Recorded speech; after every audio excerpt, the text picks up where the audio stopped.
안녕하십니까. 지표로 보는 미국 시장의 권혁태입니다.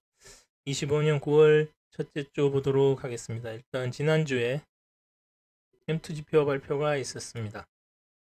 보시면 통화량이 전고점을 뚫고 상승했습니다. 최근 22년 5월 달에 5.5를 찍었을 때, 이때가 금리가 그럴 때 통화량이 이 정도였는데, 지금 금리가 훨씬 낮은 상황까지는 아니지만 거의 뭐 1포인트 가까이 낮은 상황인데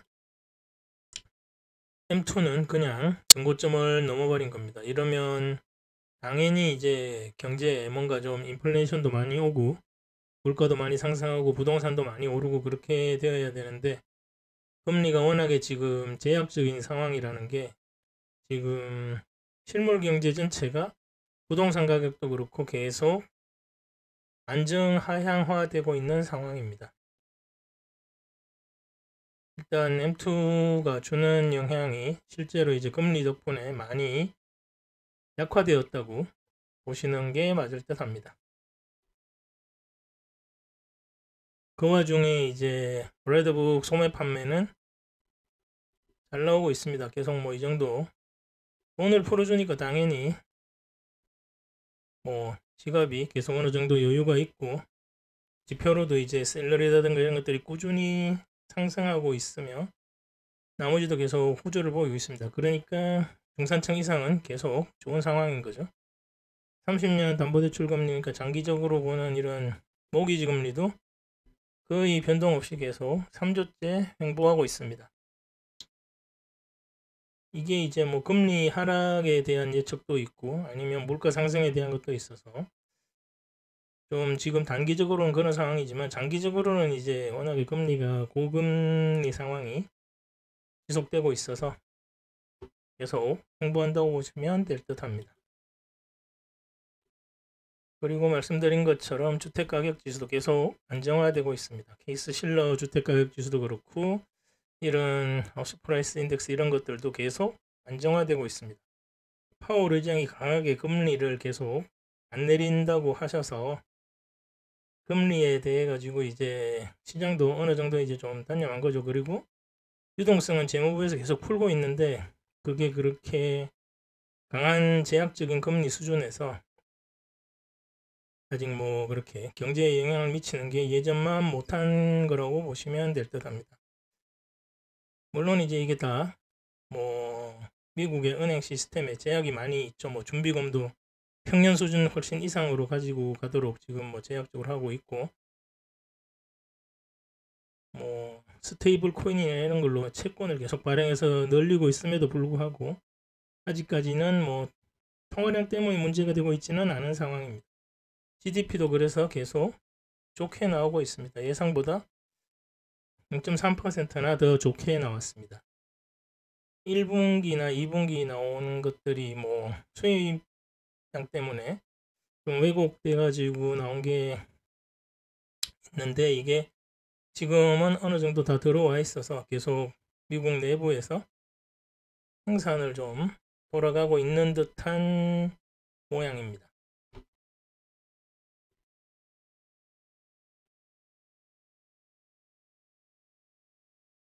네, 다음으로 좀 수정을 했는데 이게 뭐 PC 물가지수입니다. PC 물가지수는 한 2.6% 정도 나왔는데 어떤 경제 전체적인 일반적인 상황에서 보면 뭐 물가 2.6%는 그렇게 높은 것도 아니고요. 생산이라든가 뭐 GDP 지표들 이런 것들에서 나온 거랑 물가 2.6은 과열 상태도 아니고 어떻게 보면 굉장히 안정적인 성장 상황인 거죠. 이게 지금 금리가 고금리 상황에서도 이렇다는 게 이제 금리가 제약적이라는 걸 제약적인 영향을 계속 미치고 있다는 걸 말해주는 겁니다. 아무튼 뭐 지금 다들 금리 인상을 바라고 현준도 계속 그런 식으로 2% 기준으로 드라이빙 했는데 지난주부터 이제 파월 의장께서 말씀하셔서 그런 건 다 물 건너간 거죠. 그러니까 이제 일반적인 상황에서 보면 뭐 더없이 좋은 상황이라고 봐도 무방합니다. 물가 2.6%의 금리 4% 중반이면 뭐 어떤 성장률 7% 6%뭐 이 정도 되는 개발도상국 상황하고 거의 비슷하죠. 물가나 금리나 되게 안정적으로 잘 흘러가고 있는 겁니다. 물론 이제 유동성의 힘이 제일 크다고 보셔도 무방합니다. 개인 소비도 그래서 계속 좋습니다. 인플레이션을 감안했었을 때도 뭐 월 단위로 0.3%면 개인 소비가 계속 이렇게 1년 단위로 따지면 거의 3.6%씩 늘어나고 있다는 건데 괜찮은 거라고 봐도 무방하죠. 제일 문제가 되고 있는 게 이제 그래서 실업 쪽, 뭐 노동 이쪽 부분인데 보시면 추세적으로 저점이 계속 높아지고 있습니다. 연속 실업 수당 건수도 그렇고 물론 AI로 인해서 추세적인 현상이 만들어지고 있는 거죠.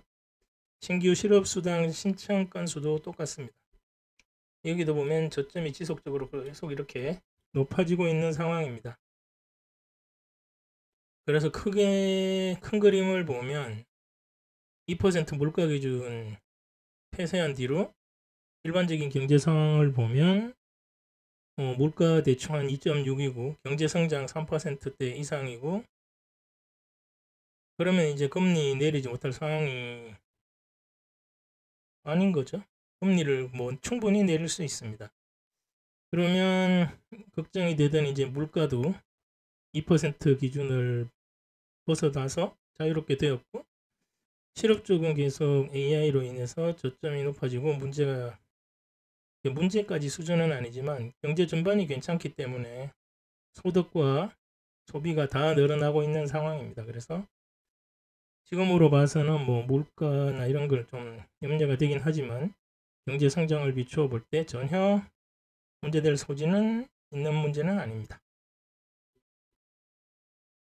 네, 그래서 이번 주도 조정으로 보고 있고요. 왜냐하면 뭐 경제 일반적으로 다 좋지만 지난주에 중국에 뭐 반도체를 만들었다는 등 AI 반도체를 만들었다는 등 하면서 엔비디아를 필두로 해서 반도체 전반이 좀 하락했는데 솔직히 뭐 중국에서 D램 만들 때도 그렇고 뭐 말은 많았지만 결국 지금 와서 보면 뭐 전부 다 어떤 백기기 중국의 백기기가 오래간 적은 아직까지 뭐 지난 한 10년간 중국의 반도체 산업에 쏟아놓은 돈과 자금력을 볼 때 크게 신빙성이 있다고 아직은 보여지지 않습니다.